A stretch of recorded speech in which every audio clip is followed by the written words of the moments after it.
with this push for Made in Canada, I want to talk to everyone about what that means.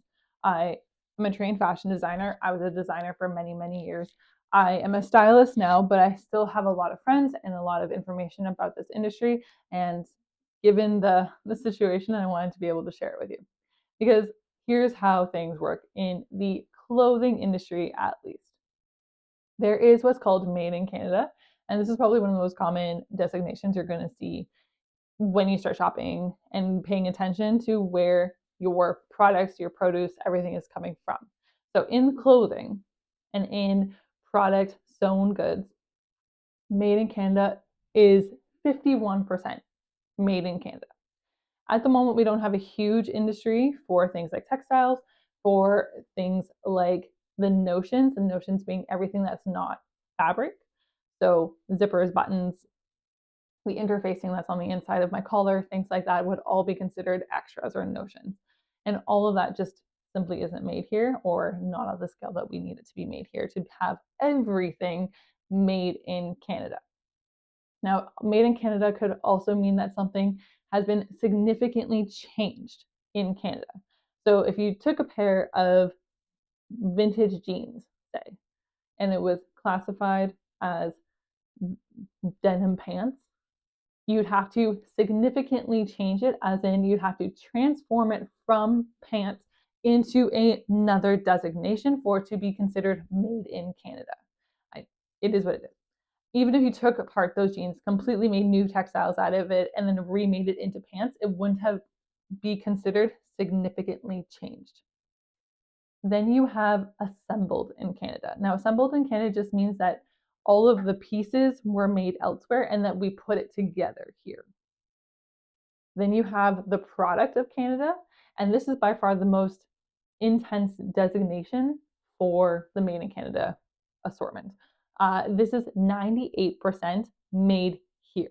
And there are a few small boutiques or small designers who are 100% made in Canada, which is fantastic. And these are the people who are milling their own fabric. So Blondie Apparel, for one, Stacey Martin Lifestyle. These are companies that have taken the initiative to find a mill in Ontario, even, and mill their own fabric. It's a very cool process. If you don't follow them, I highly recommend it. They do amazing work, but it's not the norm. So keep that in mind. That being said, small boutique owners are Canadian businesses. The way that it works in the boutique world is that you have to pre-purchase your product 6 months, 4 months in advance. And now we're talking that if we are receiving product in February 2025, when this is being recorded, for spring 2025, those spring products were ordered in September, October 2024, before any of this started. So when you're looking to shop local, please keep that in mind that at the moment they cannot possibly switch around their business plan and start bringing in new brands. Anything that will be affected right now is affected for in the future. So we're talking fall, winter 2025, fall and spring, summer 2026. That is when you're going to start seeing a huge push of made in Canada products in those small boutiques.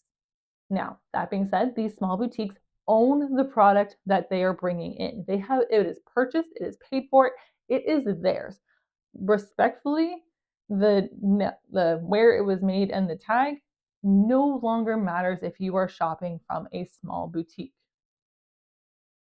Larger boutiques, places, I don't even want to drop a big name. They have more flexibility in where and when they can bring products in and when they can cancel orders because they're placing such big orders. And we saw this during COVID time when we saw the hashtag pay up campaign go as viral as it can be for anything like that. So keep that in mind that when you are shopping smaller boutiques, you are still supporting local and you are still supporting the Canadian economy because of the way that this process has to work.